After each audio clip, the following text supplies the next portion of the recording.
Alhamdulillah. Wassalatu wassalamu ala Rasulillah Muhammad bin Abdillah wa ala alihi wa sahbihi wa man walah. Subhanaka la ilma lana illa ma 'allamtana innaka antal alimul hakim. Rabbi shrah li sadri wa yassir li amri wahlul 'uqdatan min lisani yafqahu qawli. Amma ba'du. Alhamdulillah, sama-sama kita hormati, kita muliakan segenap keluarga besar dari Majelis Sholawat Mudzakarah Asy-Syifa di bawah pimpinan Syarifah Lubna binti Hadi Syahab. Kita doakan semoga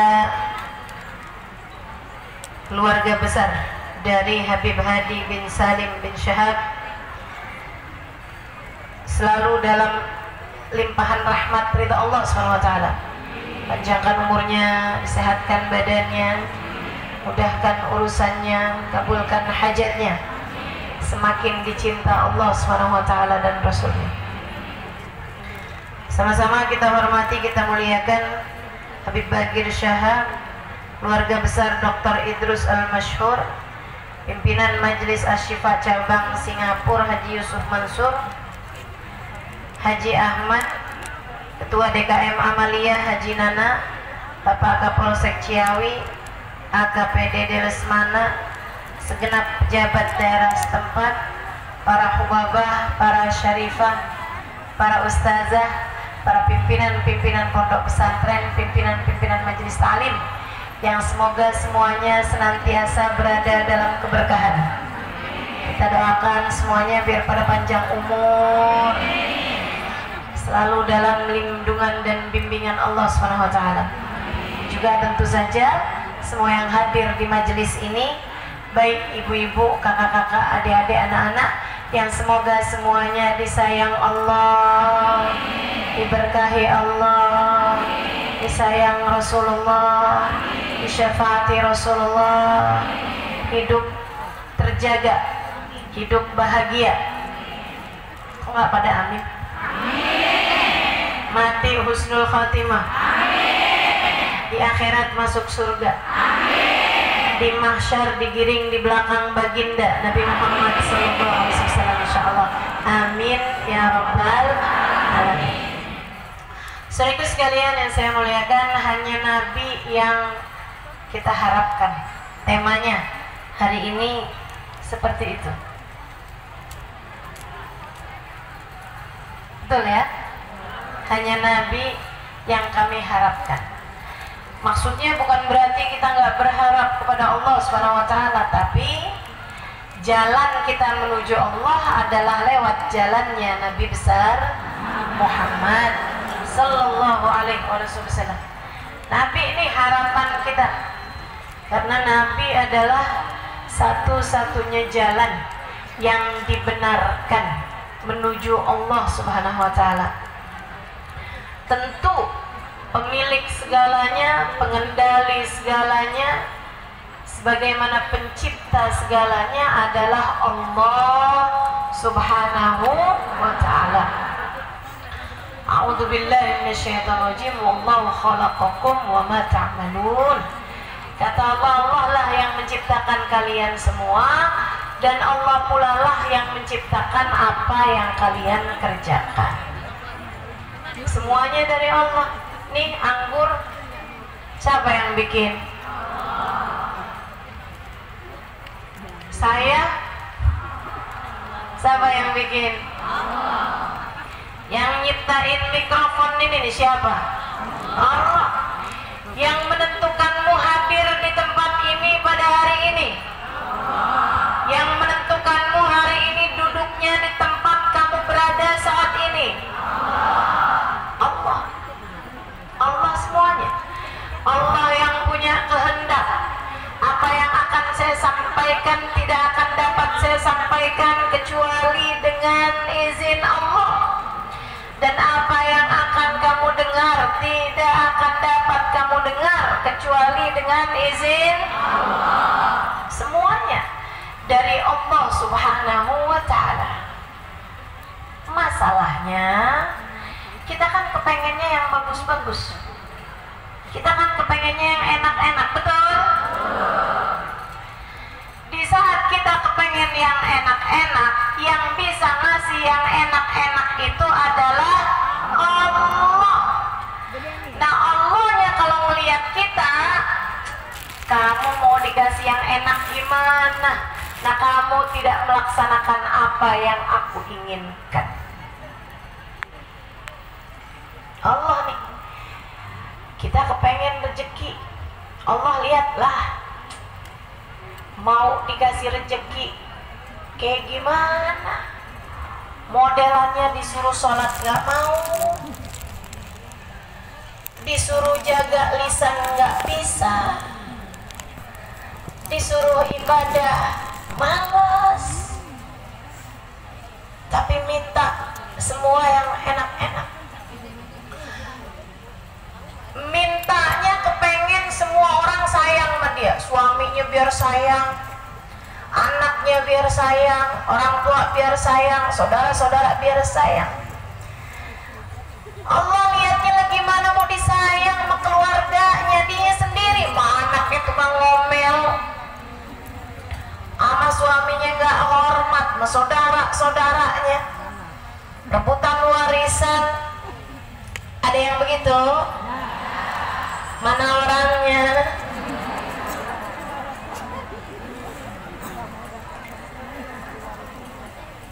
Tentu teman-teman saudaraku sekalian, kita dengan segala dosa-dosa kita dengan segala kelalaian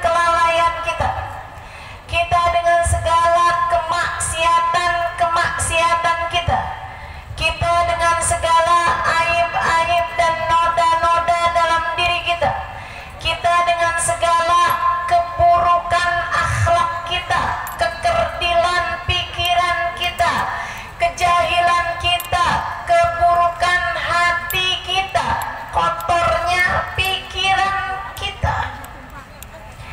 Pantasnya tuh Allah ngasih kita semua yang jelek-jelek dalam kehidupan kita di dunia sebelum akhirat.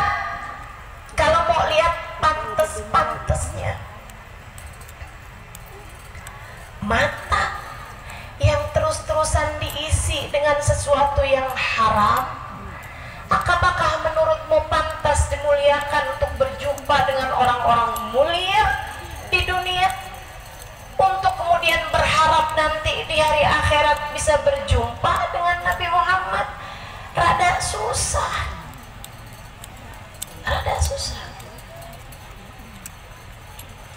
Kita nggak peduli nyakitin hati orang, tapi kita berharap pencipta alam semesta memberikan kebaikan dan kesenangan dalam hidup kita.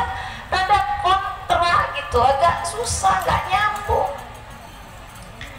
Tapi alhamdulillahnya kita sama Allah dikasih andalan, harapan, Nabi kita Muhammad,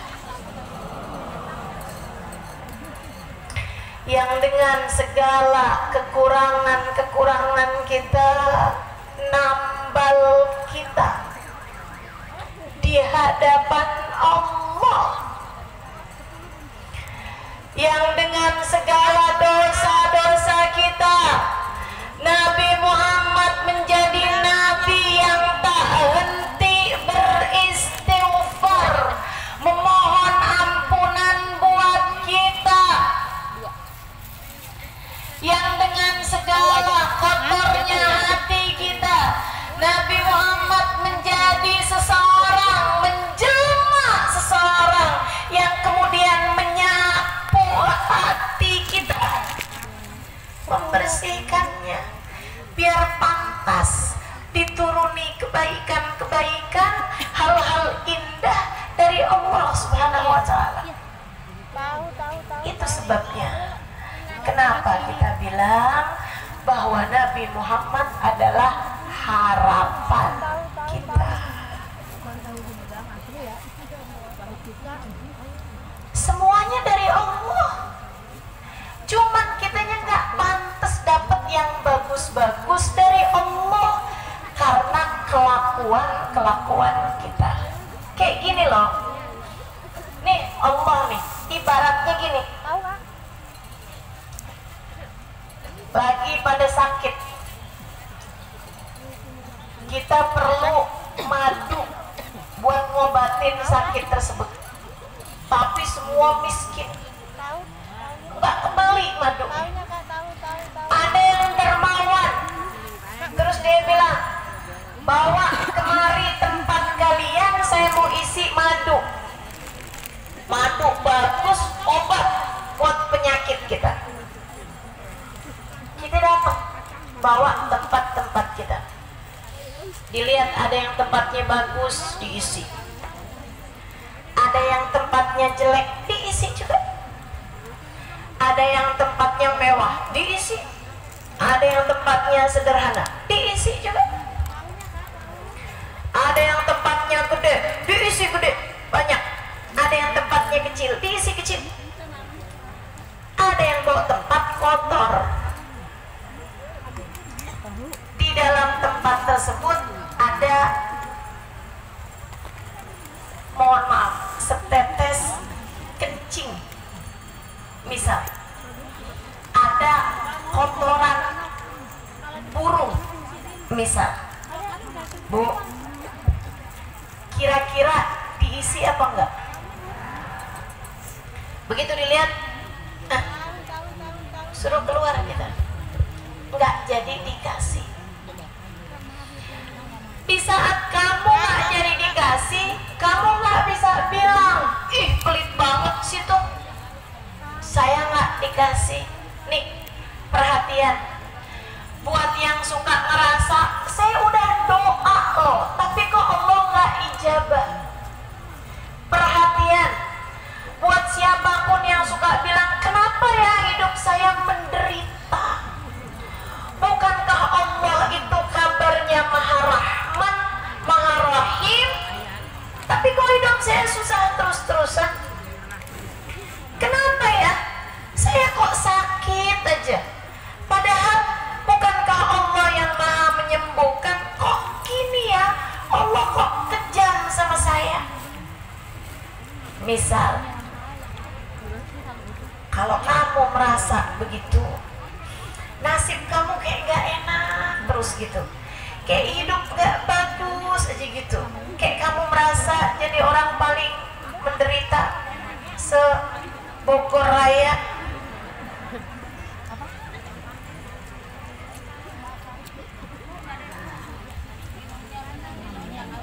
Tangga saya Ustazah biasa-biasa aja, tapi suaminya setia sama dia. Saya nih Ustazah, cakep iya, pinter masak iya, saya hebat segala-galanya Ustazah, tapi kok suami saya nggak ada sayang-sayangnya sama saya. Misal, kalau kamu selalu merasa bahwa hidup kamu tuh kayak gak enak gitu, padahal kamu udah doa, kamu udah minta, kamu udah ibadah sama Allah Ta'ala, Bu, Kak, Dek, bisa jadi ini masalahnya.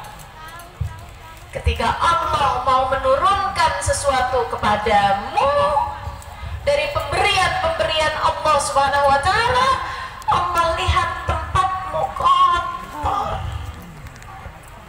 Allah lihat hatimu kotor, sehingga Allah bilang, pergi sampai kamu bisa kembali bawa tempat yang bersih.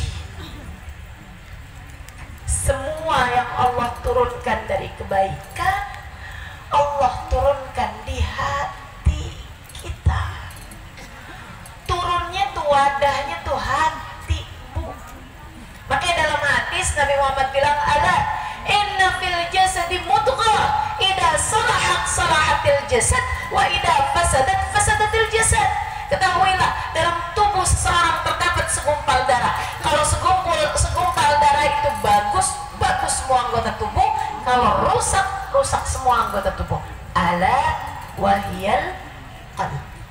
Ketahuilah, segumpal darah tersebut adalah hati. Tempat turunnya segala rahmat karunia, segala hal-hal indah datang dari Allah Subhanahu wa taala. Nasib-nasib yang bagus, rasa-rasa yang bagus turunnya tuh di dalam hati. Takwa, cinta, termasuk husnul khotimah, termasuk ampunan, semuanya itu turunnya di hati. Nah, kalau hatinya kotor, nggak jadi dikasih. Yang ngotorin apa ustazah? Dosa. Idza adnabal abad nakat fi qalbi nuktah sauda. Kata Nabi Muhammad, ketika seseorang berbuat dosa, tertorehlah di dalam hatinya satu titik hitam. Kalau dia bertaubat, kehapus. Kalau dia benar lagi, hapus. Tapi kalau dosa, jadi gelap hatinya, jadi penuh hatinya dengan dosa, dengan kotoran tadi ini. Kalau udah ketimbun, numpuk dosanya, jadi ron. Apa ron? Ron itu karat yang Allah sebutkan dalam Al-Quran. Kalla bal rana ala qulubihim bima kanu yaksibun. Kalla innahum an rabbihim yawma idin lamahjubun. Kata Allah, hati-hati. Bal rana ala qulubihim. Ada karat di dalam hati mereka. Bima kanu yaksibun, karena dosa yang sudah mereka kerjakan. Kalla innahum an rabbihim yawma idin lamahjubun. Orang yang hatinya penuh dengan karat, suatu hari nanti dia akan terhalang dari Allah Tuhannya. Apa maksudnya? Para ulama menjawab, matinya su'ul khatimah. Apa maksudnya? Para ulama menjawab, walaupun hidup dalam keadaan Islam, kalau ada roh dalam hatinya, dia di saat ajal menjemputnya tercabut iman dari dalam hatinya, sehingga mati nggak bawa keimanan kepada Allah. Hidup sebagai orang Islam, tapi matinya nggak jadi orang Islam. Na'udzubillah.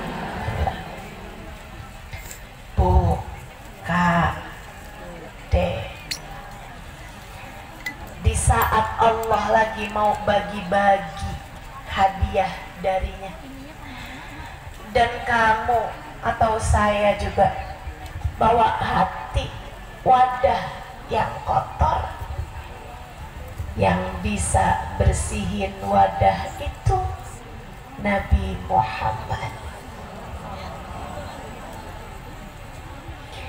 Yang bisa bikin wadah itu bersih, nambel kekurangan-kekurangan kita,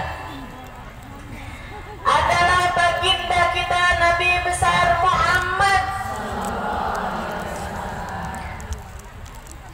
Bikin dosa kita, kotoran hati kita dihapus sama Allah Subhanahu wa ta'ala.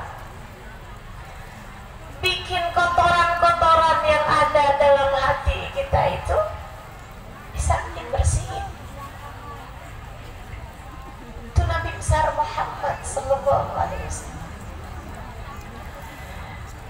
Betapa pentingnya Nabi Muhammad dalam hidup kita.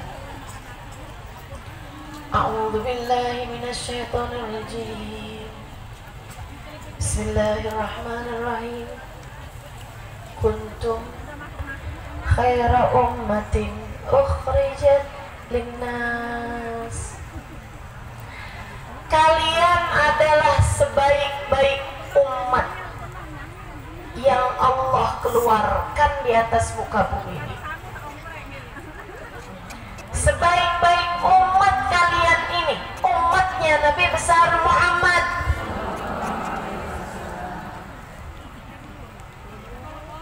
Saya ngajak yang roman-romannya sebaik-baik umat nih.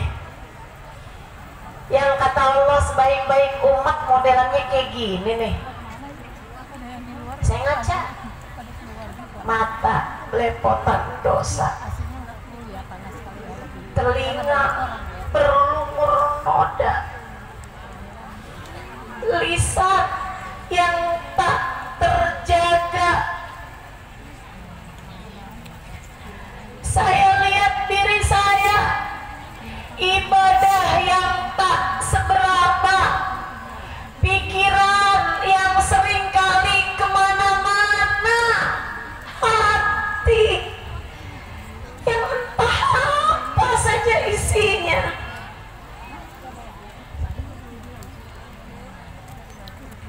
Tapi Allah bilang kuntum khaira ummatin ukhrijat linnas. Kalian sebaik-baik umat yang ada di atas muka bumi. Iya. Saya kayak gini, Allah bilang sebaik-baik umat. Kenapa ya Allah? Sebaik-baik umat saya. Gak ada pantas-pantasnya saya lihat dianggap sebaik-baik umat. Katanya Imam Al-Busiri Sahibul Burdah, Bushra lana ma'asyaral islami inna lana minal inayati ruknan ghaira munhadim. Lamma da'allahu da'ina li ta'atihi bi akramir rusli kunna akramal umami. Sebenarnya bisa dilaguin, cuman saya tidak punya kecerdasan bernada. Gimana tuh lagunya? Maulaya salli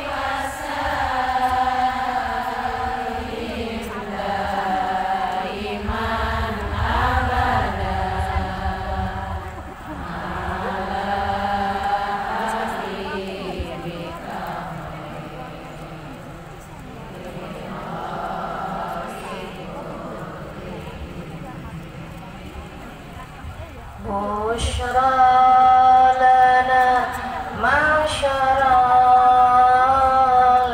islami inna lana minal inayati runan ghaira munhadimi. Maula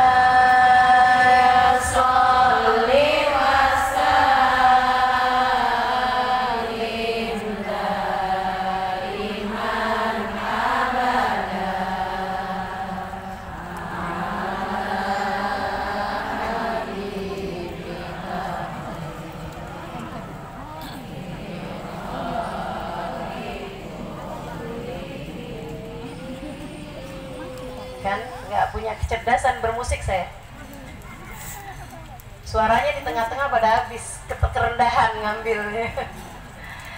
Bushra lana ma'syaral islami inna lana minal inayati ruknan ghaira munhadimi. Beruntung sekali nih kita nih sebagai orang Islam.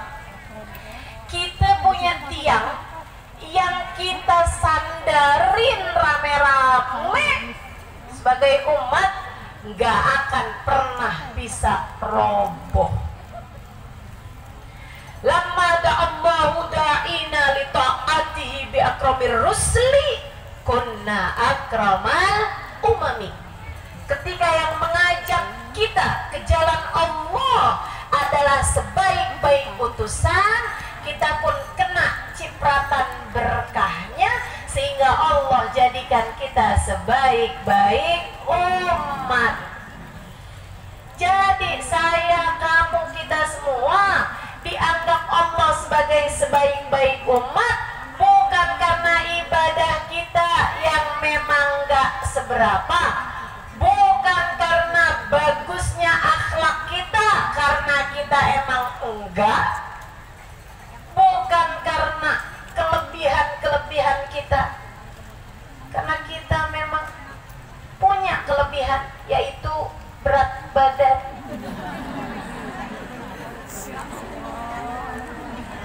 Saya nggak punya kelebihan apa-apa selain berat badan, katanya gitu.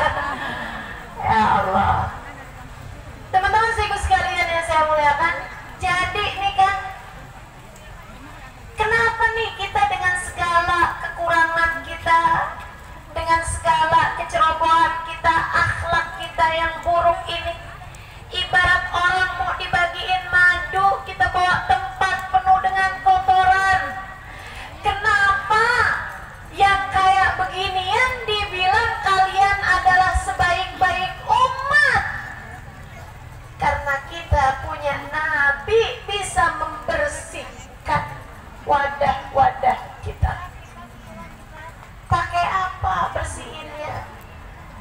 Pakai istighfar beliau buat kita, pakai permohonan ampun Nabi Muhammad buat kita, pakai doa-doa beliau mendoakan kita, pakai munajat beliau dengan kesungguhan hati kepada Allah Subhanahu wa Ta'ala, mendoakan kita tak henti-henti. Nabi, teman-teman saudaraku sekalian, Nabi ini sepanjang hidupnya perang, iya. Nabi sepanjang hidupnya mengajar, iya, tentu saja. Nabi sepanjang hidupnya berdakwah, iya. Nabi sepanjang hidup beliau di atas muka bumi banyak melakukan banyak hal. Tapi kalau saya pelajari dari sejarah baginda kita Nabi besar Muhammad, seperti yang diriwayatkan oleh Sayyidah Aisyah alaiha ridwanullah. Sayyidah Aisyah bercerita ketika ditanya oleh Sayyidina Abdullah bin Zubair bin Awam, ponakan beliau, putranya Asma binti Abi Bakar. Sayyidah Asma, kakaknya Sayyidah Aisyah, kawin sama Zubair bin Awam, sepupunya Sayyidah Khadijah. Menikah, sebelum Sayyidah Aisyah menikah tentu saja, dapat anak namanya Abdullah bin Zubair, kesayangan Sayyidah Aisyah. Anaknya ini ponakan, tapi udah kayak dianggap anak sendiri sama Sayyidah Aisyah. Sayyidina Abdullah bin Zubair khidmah kepada Sayyidah Aisyah, jadi ibu beliau yang kedua, dikhidmahin sama ponakannya sendiri. Anak sama ibu, nah ini Sayyidah Aisyah sama ponakan. Dari dekatnya Sayyidah Aisyah sama Sayyidina Abdullah bin Zubair, ponakannya ini, sampai Sayyidah Aisyah minta dipanggil anak Ummu Abdillah, saya ibunya Abdullah bin Zubair. Satu waktu, dengerin, biar kamu kenal sama Nabi Muhammad. Ini yang cerita yang satu selimut sama Nabi Muhammad. Kamu mau kayak gimana pun berpikir tentang Sayyidah Aisyah, akan saya bantah. Kalau kamu berpikir suatu hal yang buruk tentang Sayyidah Aisyah, pemikiran burukmu tersebut dengan mudah saya bantah dengan fakta bahwa dialah yang Allah pilih untuk menjadi seseorang yang berada satu selimut dengan Nabi Muhammad. Beradablah dengan pilihan Allah, jangan main-main, jangan main-main. Kamu pikir kamu siapa sampai berani mengatakan sesuatu hal yang tidak baik tentang Sayyidah Aisyah? Hati-hati sama rasa hati kamu. Bu, kalau kamu cinta sama suami kamu, kemudian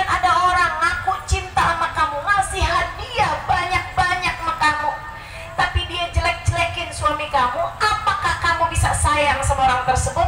Gak bakalan. Saya kasih tahu kamu kayak gimana bisa berbuat sama Nabi Muhammad. Andai kamu baca setiap hari sholawat kepada Nabi Muhammad 1.000.000 sekalipun tiap harinya, tapi kamu berani berkata buruk tentang istri beliau, tentang sahabat beliau, tentang anak-anak beliau, saya sampaikan padamu, apa yang kamu lakukan buat Nabi Muhammad tak akan memberi manfaat sedikit pun bagimu. Nabi tak akan memandang wajahmu. Bertaubatlah, beradablah kepada orang-orang yang dekat dengan Nabi Muhammad. Saya sampaikan padamu tentang Sayyidah Aisyah.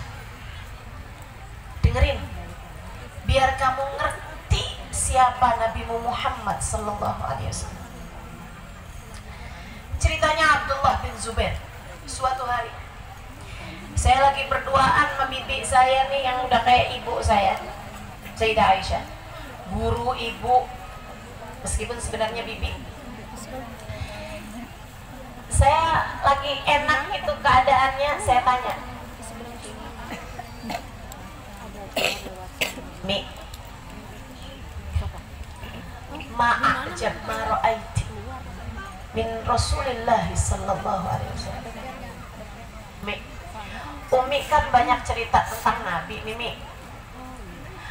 Apa hal paling istimewa yang Umi saksikan dalam diri Nabi Muhammad sallallahu alaihi wasallam? Sayyidah Aisyah diam, mikir. Apa ya?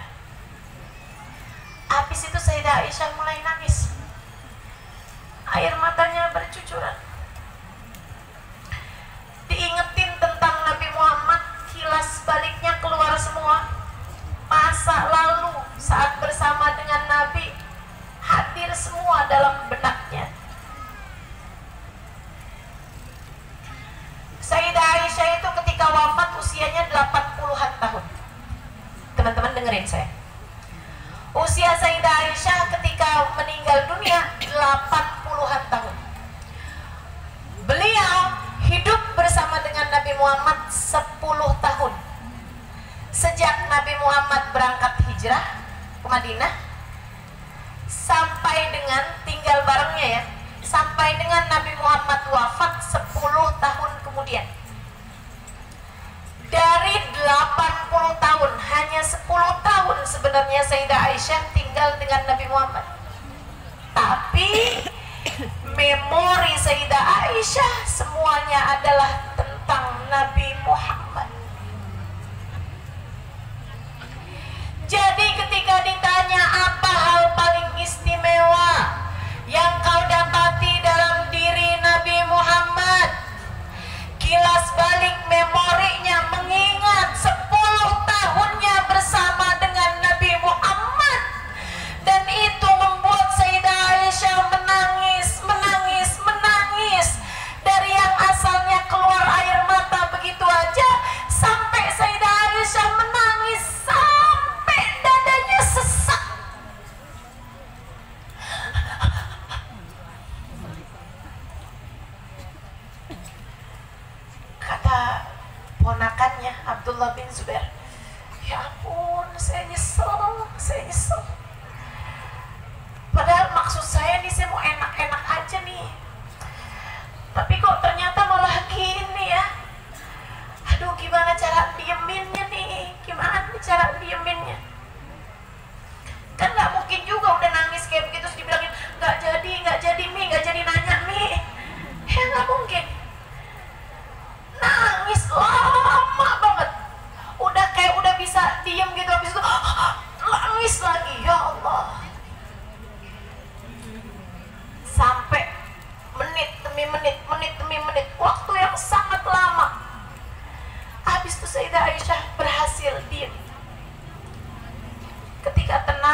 yang saya dapati dalam diri Nabi Muhammad adalah hal yang istimewa.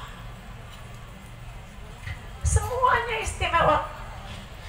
Cara ngomongnya, cara makannya, cara tidurnya, cara senyumnya, semuanya istimewa.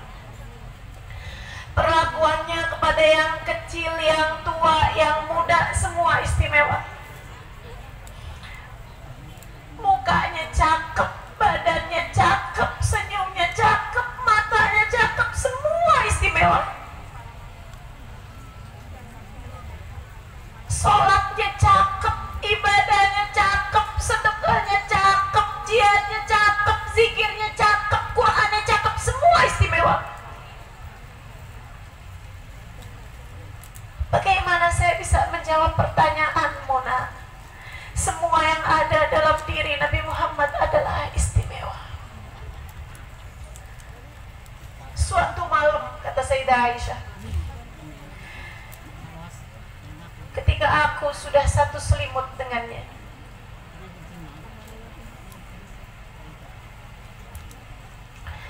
ketika kulitku sudah bersentuhan dengan kulitnya,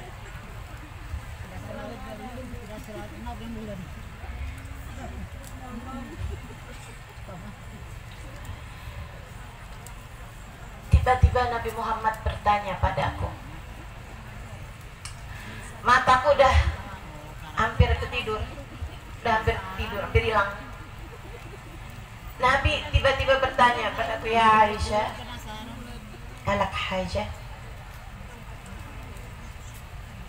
Apa Rasul? Maaf Rasul, kata Sayyidah Aisyah. Kita kan kalau lagi ngantuk-ngantuk ditanya sama orang kan nggak denger ya. Jangan ditanya sama orang. Ibu-ibu saya ngomong sejam aja kadang-kadang nggak denger. Kalau ditanya habis pulang majelis, Mi habis hadir majelis sudah 5, tadi Ustazah ngomong apaan? Tentang Rasulullah. Ngomong apa Mi? Apa? Pokoknya Nabi Muhammad cakep dah. Ada yang begitu? Mana orangnya? Saya. Kadang-kadang saya suka mikir, saya tiap hari ini ngajarin. Tiap hari saya ngisi maulid di sana sini, sana sini. Kadang-kadang saya suka mikir nih, hari ini ngomong apa ya? Kayak biar nggak sama gitu sama majlis-majlis yang lain. Tapi habis itu saya mikir lagi, ya nggak apa-apa, sama juga, orang udah lupa. Benar.